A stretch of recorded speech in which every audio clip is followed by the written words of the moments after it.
অভিষেক বন্দ্যোপাধ্যায় নাকি গ্রেপ্তার হয়ে যেতে পারেন খুব তাড়াতাড়ি, হয়তো এই শীতেই। না, আমি এই কথা বলছি না, কোনো রাজ্যের কোনো বিজেপি নেতাও এই কথা বলেননি কেন্দ্রের কোনো বিজেপি নেতাও। এই কথাটা বলছেন তৃণমূলের একাধিক নেতা, বলছেন তৃণমূলের নেতারা এই যে ভাইপো বাবু গ্রেপ্তার হয়ে যেতে পারেন। আর এই যে বলাটা, সেটা নভেম্বর মাসের গোড়া থেকেই শুরু হয়েছে পরিকল্পিতভাবে। আমি তখন জেনেও আপনাদের বলিনি, পুরোটা খোঁজ নিয়েছি। কে বলছেন, কারা বলছেন, কিভাবে বলছেন, কারা সংবাদ মাধ্যমকে খবর খাওয়াচ্ছেন, সবটা খোঁজ নিয়ে তারপর একটু দেরিতে আপনাদের জানাচ্ছি। কেন ভাইপো বাবুর জেল হয়ে যেতে পারে বলে তৃণমূলের মধ্যে এত আলোচনা, সেই প্রতিবেদন যদি ভালো লাগে অবশ্যই সাবস্ক্রাইব করবেন। পিনাক কি বলছে, দয়া করে এর মধ্যে আর সেটিং তত্ত্ব খুঁজবেন না। কেন খুঁজবেন না বলবো, আমি বলবো, আমার একটা প্রতিবেদন হবে কেন সেটিং নিয়ে আর কথা বলবেন না। আঞ্চলিক দল তৃণমূলের সর্বভারতীয় সাধারণ সম্পাদক অভিষেক বন্দ্যোপাধ্যায়কে ঘিরে তৃণমূলের অন্দরেই কেন এই গ্রেপ্তার জল্পনা, তা জানতে দেখুন ও শুনুন পিনাক কি বলছে। হ্যাঁ, ভাইপো বাবু নাকি গ্রেপ্তার হয়ে যেতে পারেন, এটাই এখন তৃণমূল শিবিরে সবচেয়ে বড় আলোচনা। রাজ্যের প্রধান নেতারা একান্তে এই কথা বলছেন। এমন ভয় নাকি কালীঘাটে পিসিমণি তথা আমাদের গর্বের মুখ্যমন্ত্রী, সততার প্রতীক মমতা বন্দ্যোপাধ্যায়ের মনেও। আমি একটা প্রতিবেদনে বলেছিলাম যে কোচবিহার থেকে কাকদ্বীপ যাত্রা করতে চেয়েছিলেন এসআইআর এর সময় ভাইপো বাবু, তাতে পিসিমণি না বলে দিয়েছেন। পরে সেই খবরটা সত্য হয়েছে, আমি আগেই বলে দিয়েছিলাম। আপনারা জানেন সেই যাত্রার পরিকল্পনা বাতিল করতে হয়েছে ভাইপো বাবুকে, তার স্বপ্নে জল ঢেলে দিয়েছেন পিসিমণি। তার আড়ালেও, সেই যে স্বপ্ন ভেঙে দেওয়া, তার আড়ালেও নাকি এই গ্রেপ্তার হয়ে যাওয়ার ভয়, যেটা তৃণমূলের অন্দরে। আবার চারিদিকে কয়লা তদন্তের দুর্নীতি নিয়ে হঠাৎ করে কেন্দ্রীয় এজেন্সিগুলো যেভাবে জেগে উঠেছে, তাতেও ভয়টা বাড়ছে। আর তৃণমূলের ভিতরে আলোচনাটাও জোরালো হচ্ছে। নির্দ্বিধায় একটা কথা বলা দরকার যে তৃণমূলের একাংশ চায় ভাইপো বাবু গড়াদের ওপারে থাকুন। দায়িত্ব নিয়ে বলছি এটা, আমি তাদের নামও বলবো কারা চান। মনে রাখবেন, তৃণমূলের সেই নেতা যিনি সব বিষয়ে কথা বলেন। অনেকে আবার এটাও বলেন যে গায়ে মানে না আপনি মোড়ল। তিনি কখন পিসির আর কখন ভাইপোর সেটা বোঝা যায় না। অনেকটা সুকুমার রায়ের সেই গেছো দাদার মতো। 100 বছর আগে সুকুমার রায় লিখেছিলেন, যে বিড়াল চরিত্র বলছিল যে আগে হিসেব করে দেখতে হবে দাদা কোথায় নেই, তারপরে হিসেব করে দেখতে হবে দাদা কোথায় থাকতে পারেন, তারপরে দেখতে হবে দাদা এখন কোথায় আছেন। 100 বছর আগে লেখা সেই বিড়ালটা এটাও বলেছিল, কলকাতা, ডায়মন্ড হারবার, রানাঘাট, তিব্বত, ব্যাস সিধে রাস্তা, 1.25 ঘন্টার পথ গেলেই হলো। ভাবুন, সেই 1922 সালে সুকুমার রায় লিখে গেছেন কলকাতা, ডায়মন্ড হারবার।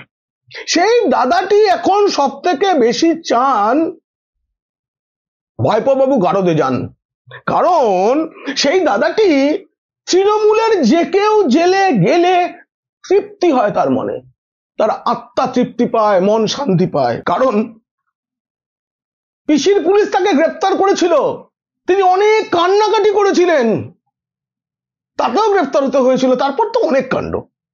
সেই তিনি ছাড়াও অনেকেই চায় ভাইপো বাবু জেলে যান। কেন চান সেটা বলবো, কারা চান সেটাও বলবো।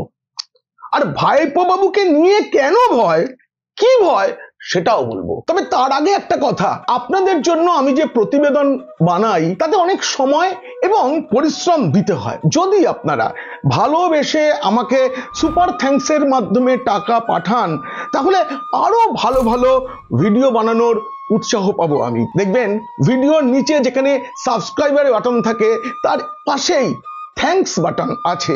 এই থ্যাঙ্কস বাটনে ক্লিক করে আমাকে ভালোবেসে যার যেমন সামর্থ্য তেমন টাকার সুপার থ্যাঙ্কস পাঠাতে পারেন। আমি আগেই বলেছি নভেম্বরের গোড়া থেকেই আমি এই খবরের সন্ধানে ছিলাম। কেন ছিলাম জানেন?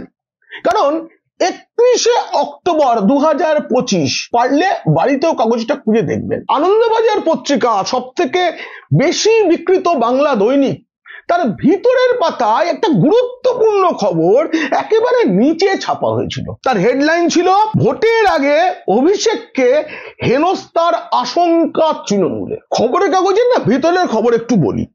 এই খবরটা কলকাতা থেকে লেখা হয়নি, তাহলে কি হতো? কলকাতার কে লিখেছে, কে বলেছে, কি করেছে খোঁজ খবর হতো। দেখবেন খবরটার ডেডলাইন নয়াদিল্লি। তারপরে আমাদের এই সংবাদ মাধ্যমের মধ্যে না, প্রতিষ্ঠিত সংবাদ মাধ্যমগুলোতে খবর খাওয়ানো বলে একটা ব্যাপার আছে। খবরটা খাইয়ে দিতে হয় দলে একটা আলোচনা তৈরি করার জন্য। খবর কোন পাতায় ছাপা হচ্ছে, কোন জায়গায় সেটা জায়গা পাচ্ছে, উপরের দিকে না নিচের দিকে, তার ভাষাটা কেমন, এসব দেখে আমরা যারা দীর্ঘদিন সংবাদ মাধ্যমে কাজ করেছি তারা বুঝতে পারি কোনটা খাওয়ানো খবর, কোনটা অরিজিনাল খবর। এই যে খাওয়ানো খবর কখন হয়, সত্যি আশঙ্কা, কিন্তু এখান থেকে লেখা যাচ্ছে না, সেটা নয়াদিল্লি থেকে লিখতে হয়েছে। এবং আপনারা আরেকবার হেডলাইনটা দেখুন, হেনস্থা শব্দটা সিঙ্গেল কোটের মধ্যে রয়েছে। এই যে সিঙ্গেল কোটের মধ্যে শব্দ, সেই শব্দ মানে বুঝবেন তার আলাদা একটা অর্থ আছে। এখানে হেনস্থা বলতে গ্রেফতার বলা হয়েছে।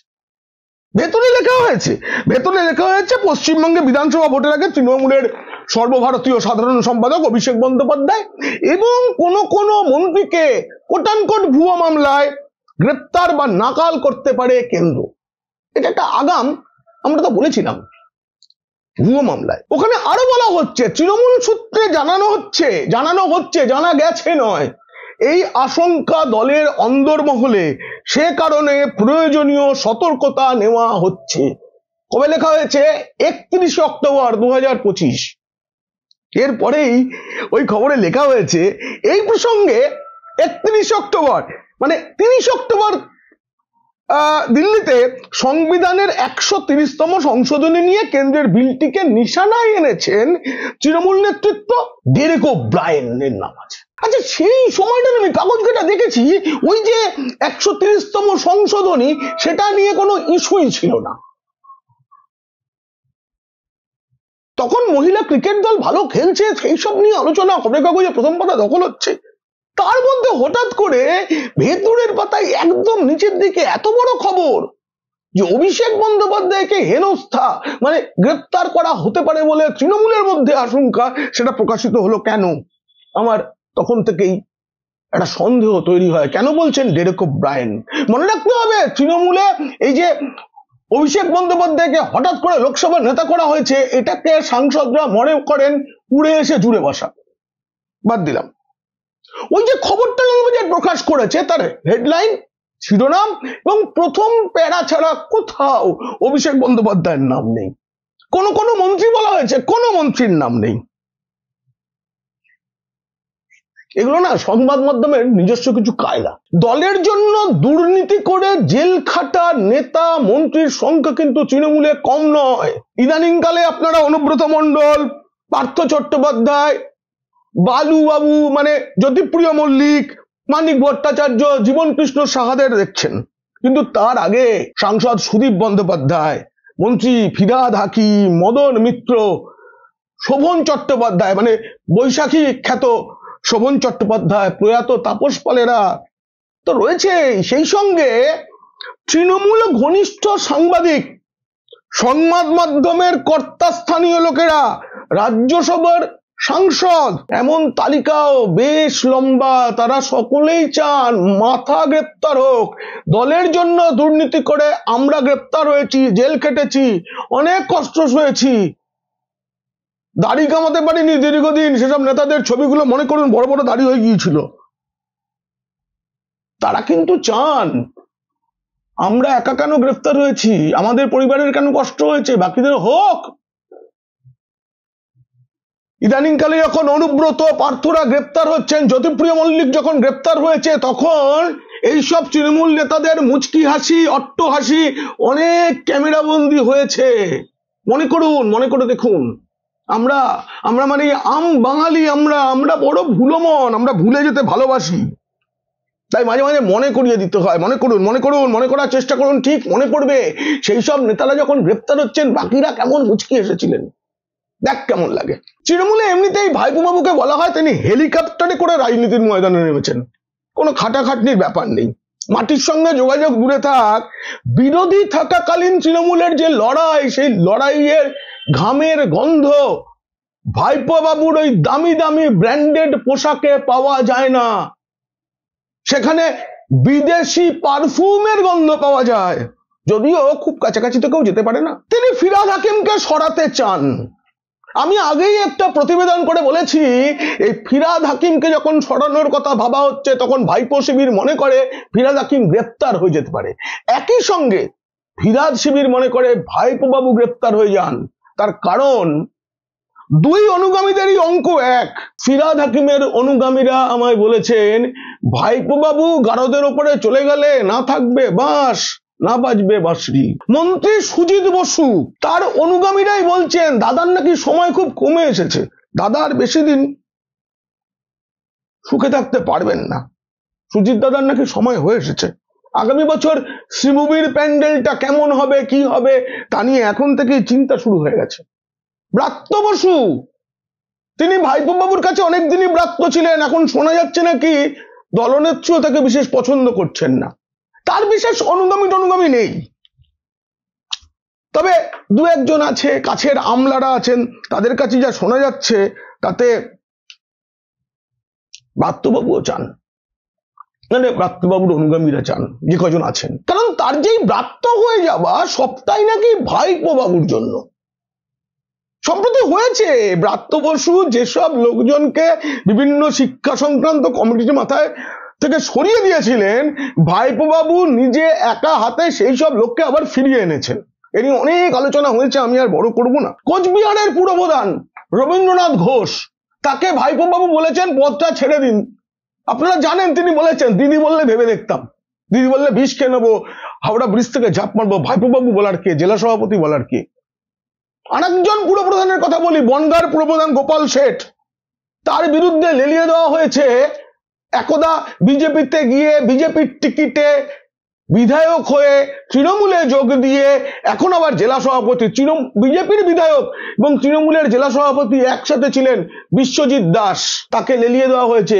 বনগাঁয় খুব গোলমাল চলছে, সেখানেও নাকি সবাই বলছে সব নাকি ভাইপো বাবুর কাজ। খুব গোলমাল, খুব গোলমাল। এসব নিয়ে মাথা ঠান্ডা রাখতে পারছেন না কালীঘাটে পিসিমণি, আমাদের গর্বের মুখ্যমন্ত্রী, সততার প্রতীক মমতা বন্দ্যোপাধ্যায়, তিনি মাথা ঠান্ডা রাখতে পারছেন না। এই এসআইআর এর চাপ, তার মধ্যে তিনি কোথায় গিয়েছেন এবং শেষ কামড় দিতে বিপদ বুঝে গেছে তৃণমূল। শেষ কামড় দিতে দিদিমণি মহা পরিকল্পনা করছেন বলেই আমার কাছে খবর। আমি সেটা পেয়ে গেলে আপনাদের সবার আগে জানাবো। দিদিমণির সেটিং তত্ত্ব নিয়ে আপনারা যে অভিযোগ করেন বিজেপির বিরুদ্ধে, তারও সত্যটা আমি খোলসা করে দেবো খুব তাড়াতাড়ি। কোথায় সেটিং, কেন সেটিং, কেমন সেটিং, আসলে কারা সেটিং করেছে সেটাও আমি বলে দেবো। এখন শুধু এটুকু জানিয়ে রাখি, শুধু ভাইপো বাবুকে নিয়ে নয়, তৃণমূলে যে জল্পনা, যে আলোচনা, যে ভয়, তাতে অনেক নেতার নাম, মন্ত্রীর নাম, তালিকাটা বেশ লম্বা। এবং সেই তালিকায় যারা রয়েছেন তাদের বেশিরভাগই হচ্ছে রাঘব বোয়াল, চুনোপুটির সংখ্যা কম। আসলে জাল ফেললে বড় মাছের সঙ্গে তো কিছু ছোটখাটো চুনো তো ধরা পড়েই যায়। এই প্রতিবেদন কেমন লাগলো জানিয়ে অবশ্যই মন্তব্য করবেন, আর ভালো লাগলে বন্ধুদের, খারাপ লাগলে শত্রুদের শেয়ার করে দেবেন। আপনারা খুব খুব ভালো থাকবেন।